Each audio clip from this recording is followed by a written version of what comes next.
అందరికీ నమస్కారం. మెపిక్ స్టోరీ లైన్స్‌కు స్వాగతం. బేతాళ కథలలోని 18వ కథ పామర పండితులు. పూర్వము హరిహరపురం అనే పట్టణమునందు వేదాంతి వరదయ్య, సిద్ధాంతి సిద్ధయ్య అనే ఇరువురు భక్తులున్నారు. వారిలో ఒకడు వరదయ్య విష్ణు భక్తుడు. వీనికి శివభక్తులనిన మహాద్వేషము. రెండవ వాడు సిద్ధయ్య. ఇతను శివభక్తుడు.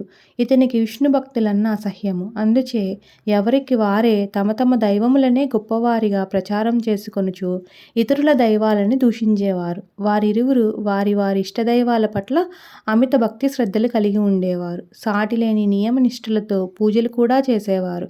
కఠిన నియమాలు, ఉపవాస దీక్షలు, ఇంకా ఎన్నెన్నో పూజలు ఒకరిని మించి మరొకరు వారి ఇష్టదైవాలకు చేసేవారు. వారు ఎప్పుడైనా ఎదురుపడితే ఎవరికి వారు వారి వారి దైవాలే గొప్ప అని వాదించుకునేవారు.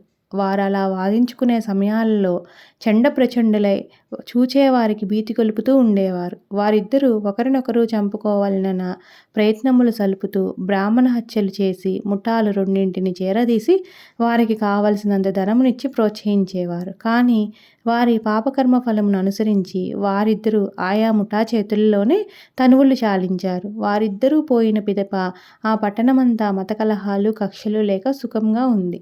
మరణించిన భక్తులిద్దరూ యమసదనానికి ఎగారు. యమధర్మరాజు వారి దుష్కర్మలను విచారించి, మీరెంత మాత్రము ఈ నగరలోకమున ఉండుటకు వీలు లేదు, తక్షణమే పొండి అని వెడలగొట్టాడు.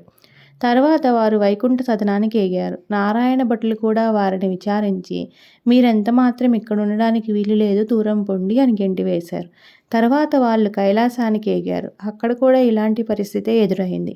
ఏం చేయడానికి పాలుపోక ఎక్కడికి వెళ్ళాలో తెలియక మదన పడుతుండగా దైవం వారిద్దరిని దెయ్యాలుగా చేసి గెంటివేసింది. వారిద్దరూ దెయ్యాలై ప్రజలను పీడించుచుండగా భూతవైద్యులు వారిని బంధించారు.